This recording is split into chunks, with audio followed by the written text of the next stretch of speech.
안녕하세요. 저희는 아리스토텔레스의 정치학에 대해 발표할 박지혜, 이지은, 김민호입니다. 목표는 생이랑 업적, 성경적 분석 및 비판입니다. 그래서 배경인데요. 그리스 문명은 기원전 5에서 4세기경 황금기를 맞이하는데 그때 수백 개의 도시국가가 있었습니다. 이전 대표적인 나라가 아테네와 스파르타였는데요. 먼저 그리스의 주도권을 장악한 나라는 아테네였습니다. 하지만 스파르타의 견제도 같이 심해졌고 펠로폰네소스라는 30년에 걸친 전쟁에서 그리스의 패권은 스파르타에게로 넘어갑니다.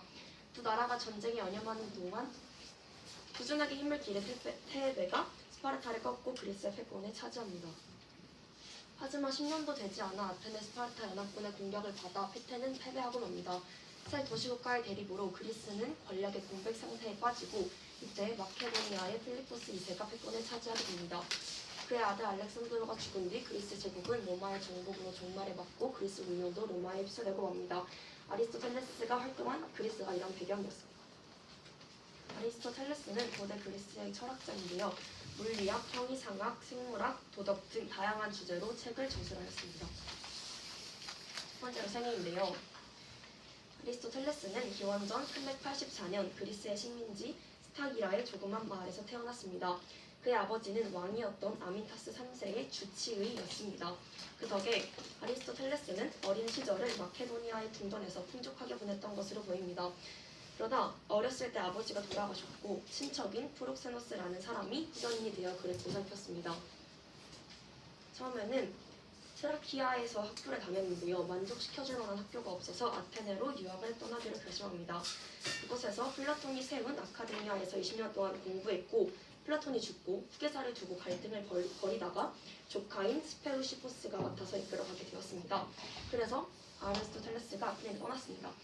그래서 타르네우스에 도착한 아리스토텔레스는 테르니아와 아카데미아의 본원이라는 철학 공동체를 만들었고 그곳에서 3년 동안 제자들을 모아서 가르쳤습니다. 37살에 피티아스와 결혼을 했는데요. 근데 피티아스가 곧 죽어가지고 헤르클라스를 새로운 아내로 맞이했습니다. 그리고 니코마코스라는 아들이 나왔습니다. 50세가 되던 해에 다시 아테네로 돌아와서 외곽 지역에 새로운 학원을 세웠는데요. 그곳에서 12년간 제자들을 가르쳤습니다.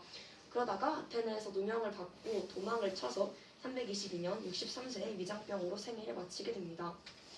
영향을 준 인물 중 대표적으로는 고대 그리스의 철학자인 소크라테스, 아리스토텔레스의 스승인 플라톤, 이오니아의 그리스 철학자 피타고라스 등이 있습니다. 다음은 아리스토텔레스의 업적과 정치학에 관해서 설명해 드릴게요. 아리스토텔레스는 그 시대 만물 박사로 물리학, 형이상학 등의 내용으로 약 170권 정도의 책을 집필했다고 합니다. 아리스토텔레스가 쓴 책은 크게 두 종류로 나눌 수 있는데요. 첫 번째로 일반인들을 위한 책입니다. 이것들은 주로 시, 편지, 수필, 논문 등의 글로 이루어졌다고 해요. 다른 한 종류는 바로 제자들을 위한 책인데요. 이 책은 일종의 강의식 노트로 전문적인 내용이 많은 책이라고 합니다.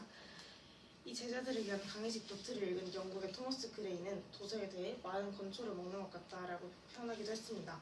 강의 노트는 딱히 누군가를 위해 썼다기보단 자기 자신과 제자들을 위해 쓴 내용이라 내용이 많이 어렵다고 해요. 저희가 오늘 주로 살펴볼 정치학도 이런 두 번째 부류에 속합니다.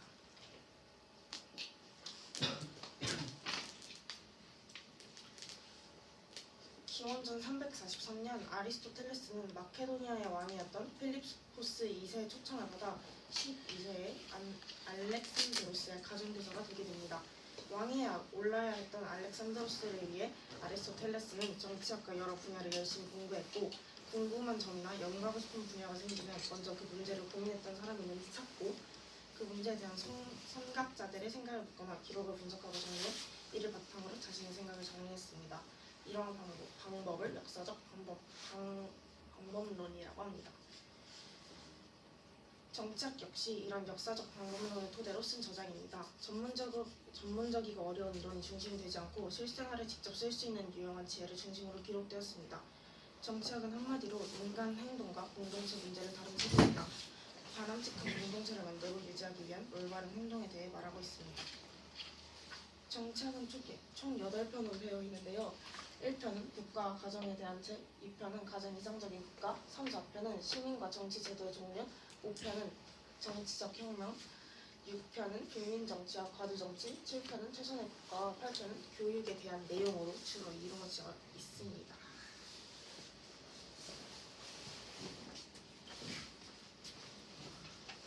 우선 정치학이 국가에 대해 알아보기 전에 먼저 시민을 짚고 넘어가야 하는데요. 시민은 피지배계급과 지배계급 두 가지가 있습니다. 피지계급은 먼저 국가에 필요한 물건의 생산과 유통을 담당하는 사람들이고요. 아리스토텔레스는 이들을 시민이 아니라고 말했습니다. 그 다음 지배계급이 있는데요. 이들은 아리스토텔레스가 말한 시민이라고 할 수 있는 사람들입니다. 이 계급은 힘과 용기를 필요하는 계급과 지혜와 덕을 필요로 하는 계급이 있는데요. 힘과 용기를 필요로 하는 계급에는 대표적으로 전사 계급이 있으며 여긴 주로 젊은 사람들이 포함됩니다. 그리고 지혜와 덕을 필요로 하는 계급에는 의원 계급이 대표적으로 있는데요. 여기는 주로 이제 연장자들이 포함되어 있습니다. 아리스토텔레스는 이 피지배 계급과 지배 계급 모두가 자신의 역할에 충실해야 좋은 국가가 될 수 있다고 설명했습니다. 그 다음은 이제 어떤 시민이 선한 시민인가에 대해서 설명을 해드릴 건데요. 먼저 선한 시민은 그 나라의 체제에 따라 달라진다고 말했습니다. 예를 들어 북한의 체제 내에서는 선한 사람이 수령의 말을 복종한 사람, 뭐 이렇게 예를 들을 수 있는데요. 이 선한 시민과 비슷한 말로 선한 인간이란 말이 있습니다. 이 선한 인간은 선한 시민과 다르게 공통적인 정의를 내릴 수 있는데요. 대표적으로 우리가 흔히들 알고 있는 다양한 품성이 있습니다. 저기 아래 있는 용기나 지혜, 절제 같은 품성들이죠. 그리고 여기서 가장 중요한 게 이제 교육인데요. 아리스토텔레스는 이 교육을 통한 가장 이상적인 상황이 선한 인간과 선한 시민이 일치하는 상황이라고 말했습니다. 예를 들면 이제 선한 인간인 용기를 가지고 있지만 북한을 예로 들자면 용기를 가지고 있어도 만약 그 김정은의 말을 따르지 않으면 북한의 체제 내에서는 선한 시민이 아니게 되는 거죠. 이렇게 이제 두 가지가 일치하는 게 교육의 가장 좋은 상황이라고 설명했습니다. 이제 시민을 알아봤으면 국가에 대해 알아봐야 하는데요. 이 국가가 만들어진 이유는 먼저 그 인간이 본성적으로 그 공동체를 형성하는 특성을 가지고 있다고 설명했습니다. 따라서 인간의 최종적인 목적지는 그 공동체 즉 국가이며 이건 자연적인 섭리라고 설명을 했는데요. 그 아래 나와 있는 것처럼 개인이 모여서 가정을 이루고 또 이 가정이 모여서 국가가 되는 것입니다. 그리고 또 인간이 가장 뛰어난 동물이라고 설명을 했는데요. 다른 동물들과 다르게 언어를 가지고 있는 동물은 인간이 유일하여 가장 뛰어난 생물이라고 말했습니다. 하지만 인간은 법 안에 설 때만 선하고 가장 뛰어난 사람이 될 수 있다 말했습니다. 그 다음은 최선의 국가인데요. 최선의 국가가 되기 위해서는 이러한 다양한 요소가 필요합니다. 먼저 영토와 인구에 대해 설명을 해드리면 인구란 일단 시민의 수를 말을 하고요.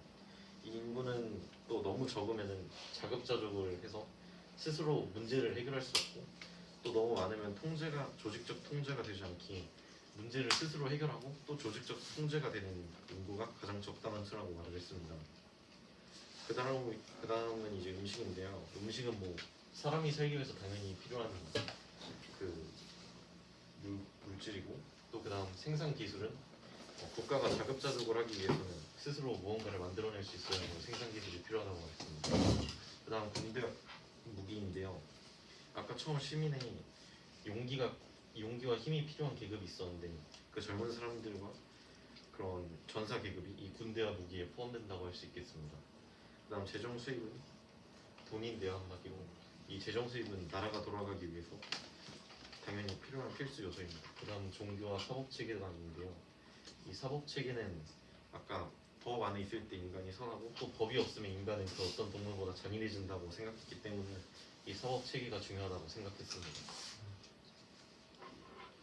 그 다음은 이제 가정입니다. 국가를 이루는 순서가 아까 개인과 그 다음 가정이 모여서 국가가 된다고 나와 있었는데요. 이 가정의 그 구성이 네 가지가 있다고 아리스토텔레스가 설명했습니다. 첫 번째는 주인과 노예, 그 다음이 남편과 아내, 그 다음 부모와 자녀, 마지막으로 재산 획득 기술인데요. 먼저 주인과 노예는 당시 그 그리스의 나라 국가상을 보면 노예는 그 나라와 국가와 가족이 유지하기 위한 필수적인 요소였습니다. 그리고 모든 사람은 태어날 때부터 목적을 가졌는데 노예들은 태어날 때부터 노동을 하는 게 그 목적이고 지배자가 그 노예를 그 노예답게 주인답게 태어난 목적대로 살아야 한다고 말했습니다. 그다음 남편과 아내 그리고 부모와 자녀인데요. 아리스토텔레스는 약간 차별적인 그 생각을 가지고 있었는데 여자보다 남자가 천성적으로 뛰어나고 따라서 그 우월한 남자가 당연히 열등한 아내를 지배해야 한다고 말했습니다. 또 재산입득 기술인데 이는 자연적인 재산과 상업적인 재산 두 가지로 나뉩니다. 자연적인 재산은 물물교환처럼 양측 모두 손해보지 않고 이익을 보는 재산을 말하는데요. 아리스토텔레스는 이 자연적인 재산이 옳고 상업적인 재산이 옳지 않다고 말했습니다. 상업적인 재산은 이제 누군가 이익을 보면 누군가 손해를 보기 때문에 이는 옳지 않다고 말했습니다. 그 다음 유명한 말인 인간은 사회적인 동물이다라는 말을 했는데요. 아리스토텔레스는 앞서 말했듯이 인간의 본성은 국가를 만들게 돼 있고 또 그 공동체를 최종 목적지가 국가이기 때문에 사회적인 동물이다 이런 말을 했습니다.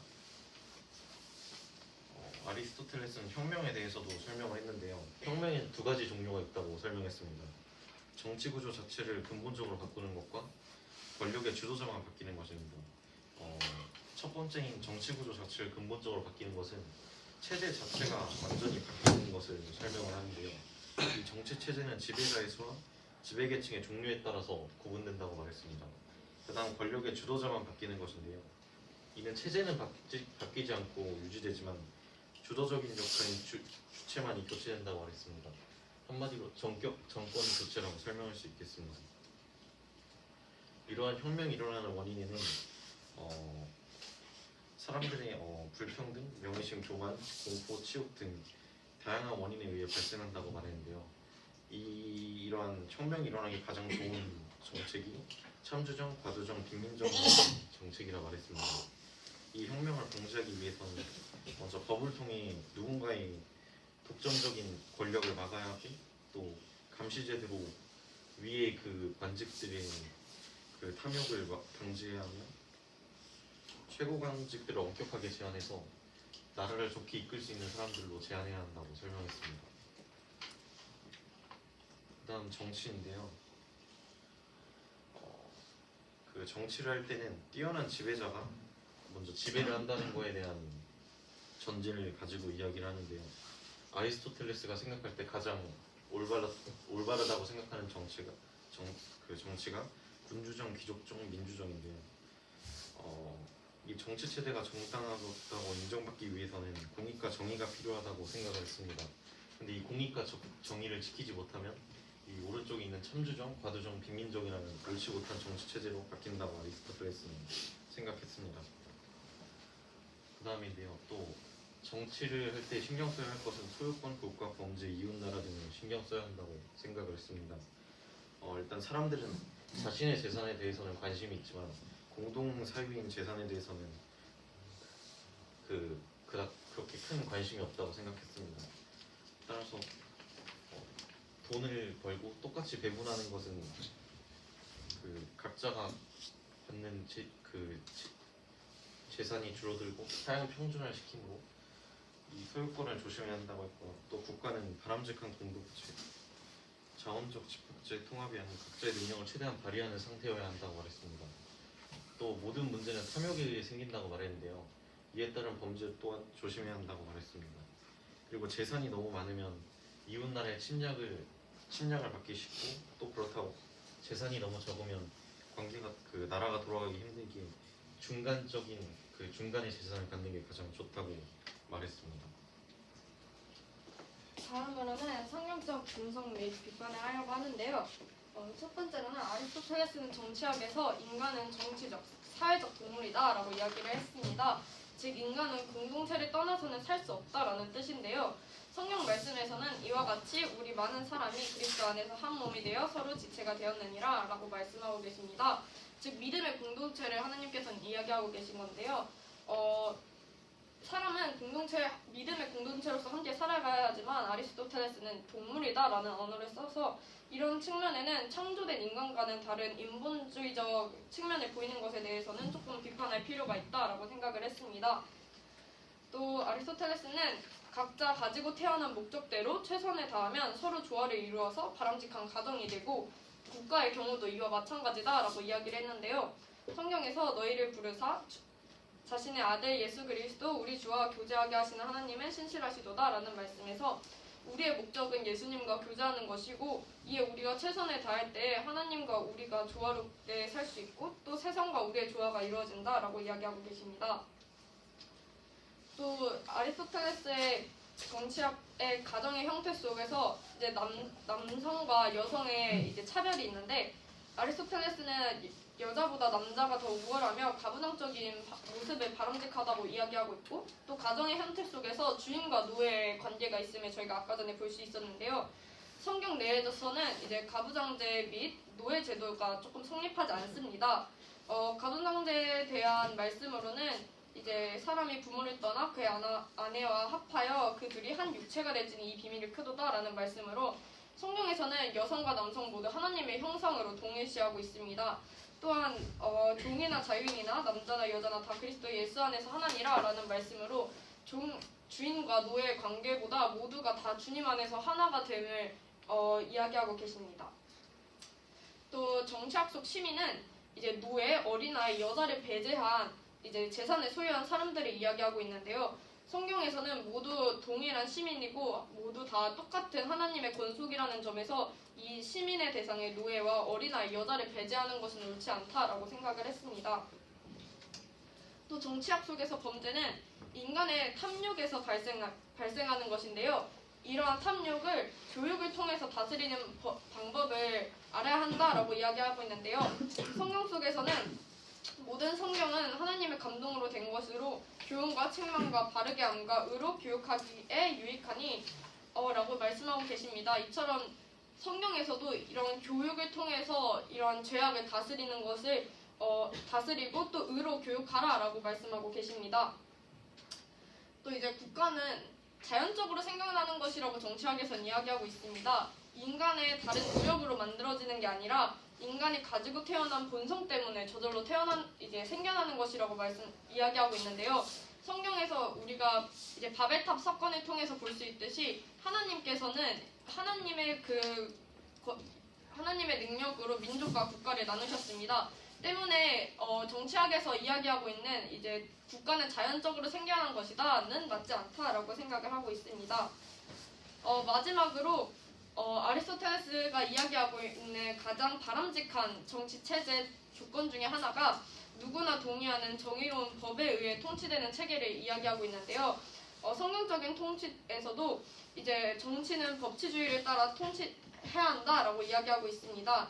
즉 말씀으로는 신명기 17장 19절에서 20절 말씀이 있는데요. 이처럼 이러한 누구나 동의하는 정의로운 법에 의해서 통치되는 체계는 또 성경에서도 이를 인정하고 있음을 저희가 볼 수 있었습니다. 네, 이상으로 저희 발표를 마치도록 하겠습니다. 감사합니다.